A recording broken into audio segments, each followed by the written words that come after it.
Hey there, everyone. Ted Laxonen, the Country Thinker here, bringing you the next episode of The Eagle Has Crashed, which will be February 2030, Part 3, and will conclude February.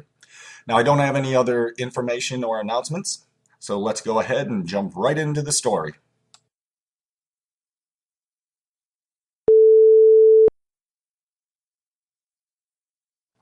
The president was sitting at his desk when Chief of Staff Pirelli walked in with a scowl.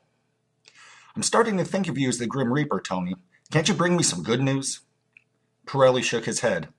Sorry, boss. Maynard leaned back in his chair and folded his hands behind his head. All right, Tony, what have you got? Pirelli rubbed his thick black eyebrows. Maine, New Hampshire, and Vermont seceded.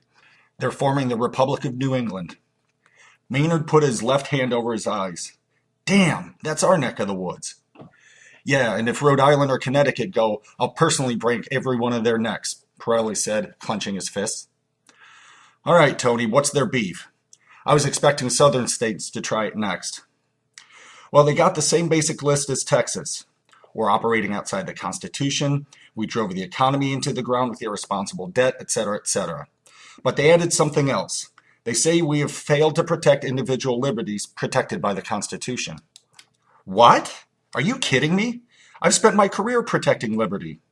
Yeah, I know, boss. But a New Hampshire legislator let the cat out of the bag as to what it's all about. He says they're sick of Southern conservatives dictating social policy. Well, I can't say I blame them. Careful, Mr. President, Pirelli said, waving his finger. They're your constituents. For how long? The president asked, his eyebrows raised. Let me guess that they want to join the party down in Belize. Yep.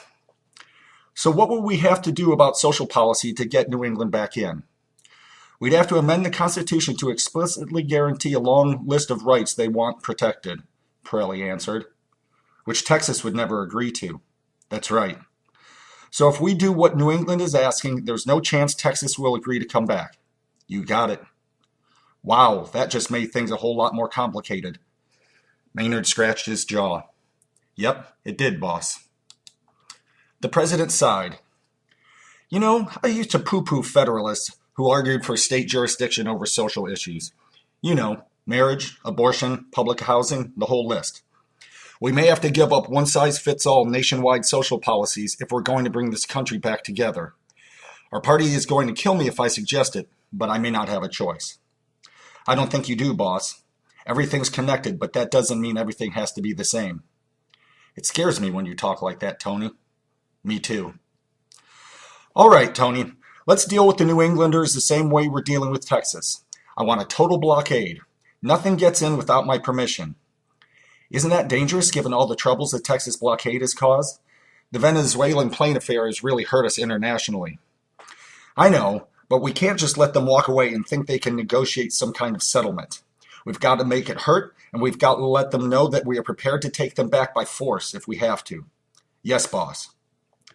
The president rubbed his forehead. This is getting really messy, Tony. Pirelli nodded. Really messy, boss.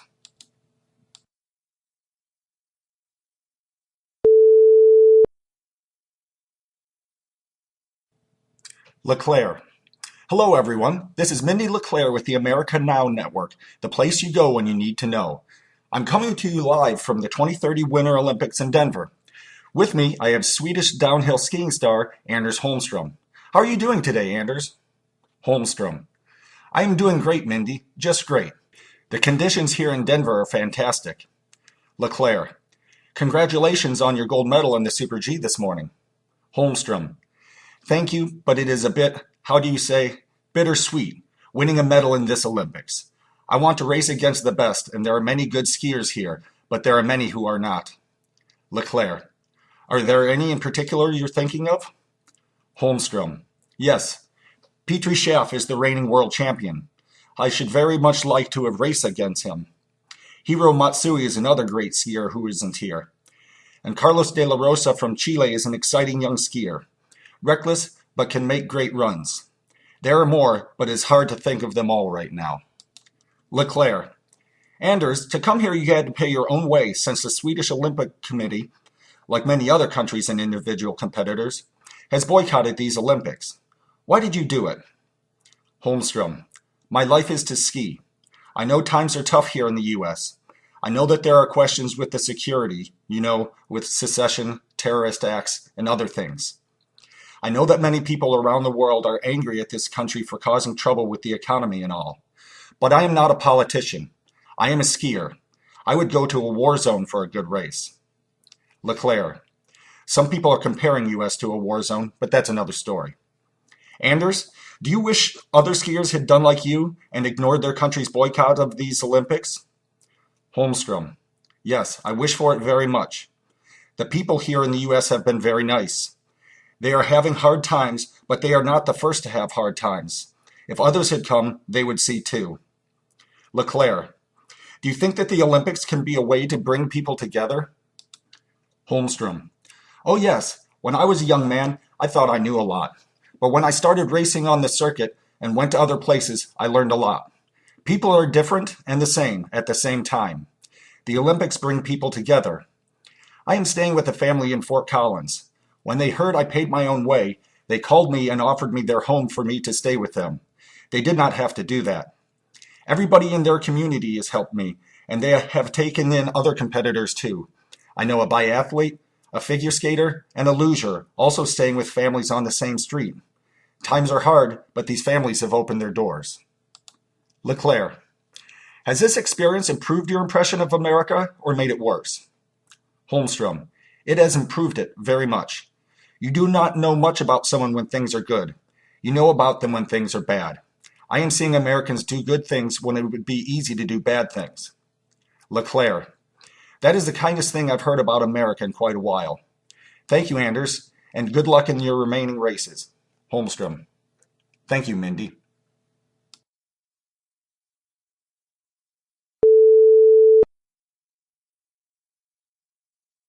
Kevin Davis turned off a grinder in a smoke-filled garage and turned the handle on the vise. He took out a small metal hook and tossed it into a box with dozens of others. Done, Mr. Rubin, he said. An older man sitting on a bar stool at a workbench turned from a stack of papers and looked at Davis over the top of his glasses. Already? He asked with a smile. Man, you are good, Kevin. Davis smiled and took off his face shield. Yeah, and I will be glad to keep helping you out. Seems like you're the only one who's got anything for me to do. Where do you get your work, anyhow? The man smiled. Don't worry too much about that, Kevin. Curiosity killed the cat, you know. Black market, my boy, black market. The worse things get, the more black markets thrive. Yeah, I suppose. Anyhow, can I get paid today? Yeah, sure. The box of veggies is over there, and the steaks are in the freezer with your name on them. And the beer? Oh yeah, I almost forgot. The man pointed to a row of about 20 shiny stainless steel cylinders. Take whichever kind you want, they're all labeled. He smiled. You sure you know how to hook up the CO2 tanks and all that? Come on, Mr. Rubin, I'm a mechanical kind of guy. Fair enough. Anyhow, thanks for all your help. If you know you're going to be available, I can definitely get more work. Really? That'd be great. But remember, Kevin, you absolutely, positively cannot tell anyone that you've been here. That would be very bad for business. Got it, Mr. Rubin. Please, call me Robert. Yes, sir. And I won't tell anyone I've been here. Just keep the work coming. I got the time. He looked to the ground. Is there any chance you can get your hand on kids' clothes? That's probably what we need the most. Absolutely, Kevin. Just let me know their sizes and what kind of stuff you need. Yeah, I'll write it down. You know, Kevin, you made a good decision to work for goods instead of dollars. Your wife was very smart when she advised you to go that way. Devil dollars, she calls them. She got that from a preacher. Reuben laughed. And they're getting more devilish by the day. Kevin worked for Mr. Rubin for 3 more weeks. But when IRS agents had the house surrounded Thursday morning, Kevin knew the gig was over. He saw the garage was empty. Rubin and his operation were long gone. Black market, my boy. Black market.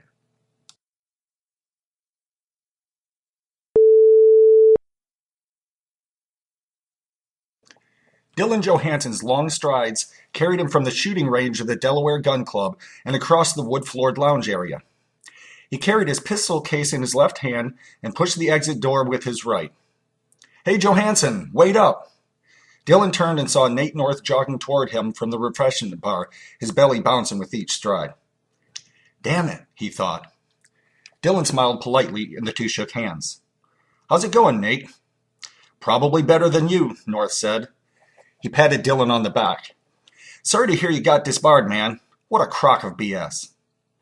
"I'd rather not talk about it," Johansson said as he turned and exited onto the broad front porch. Nate followed closely behind. "What a country, huh?" North said. "I lose my company because a bunch of union thugs, and you lose your license because you wanted to make the law into something decent." Johansson walked down the steps, across the gravel lot, and opened the passenger door of his Jeep. "You given up yet?" North asked, as Dylan put his pistol case on the floor behind the passenger seat. He closed the door and turned to face North. "What do you mean, given up?" "You know, on the country, the U.S." "No, of course not. Why would I?" "Well, let's see." North tipped his head to the side and rubbed his chin. "You just got your career trashed by a bunch of spoiled brats. Your wife got screwed over by the feds in that airline bankruptcy. Don't think for a minute I missed that one. I read her editorial in the Dispatch. Heck, you've said it yourself that our legal system works against the people, not for us." "Yeah, I've said that, which is why legal reform is so important." "Come on, Johansson. You know there's no chance it'll ever change." North threw his arms out to the side. "Oh, and did I mention that the federal government is flat broke?" "It is, but that can be fixed." North shook his head. "Get real. We need to push the reset button." "What do you mean?" "I mean, maybe Ohio should secede and start over with a clean slate. You know, like Texas, Maine, New Hampshire, and Vermont have done." Love of his country was one of the former JAG lawyer's three passions, and he had already been stripped of his ability to do anything about one, the lawyer's. Ohio secede, he thought. His blood began to boil, but he took a deep breath and calmed himself. That's absurd. More absurd than the richest nation in the history of the world going bankrupt? We're the Roman Empire, dude, and the Huns are coming. Dylan leaned against the Jeep with his hand on the roof. Listen, I agree that there are a lot of things that need changing, but secession is crazy. It just doesn't make sense, and frankly, it's dangerous as hell. It makes more sense than sticking with a country that's bankrupt with the economy in the tank. Dylan shook his head. America needs to stick together and work through its problems, not break into a bunch of little republics like it's doing. Well, suit yourself, but I was hoping you'd join us. We could use some more people with military background. Who is us? Folks who want Ohio to secede. You can't be serious. We are. North slapped Dylan on the shoulder. Think about it for a little while. It'll start to make sense. And when you change your mind, let me know. We could use a talented guy like you. Dylan shook his head and scowled. The answer is no, Nate. North shrugged his shoulders. Suit yourself, Johansson, but you're making mistakes sticking with a country that has screwed you right and left. You're the one making a mistake, and don't go and do something that gets you killed or thrown in jail. Nah, North said with a wave. The government's too stupid to catch a crafty devil like me. He grinned. Like I said, sleep on it and let me know if you change your mind. North turned and left Dylan leaning against his Jeep.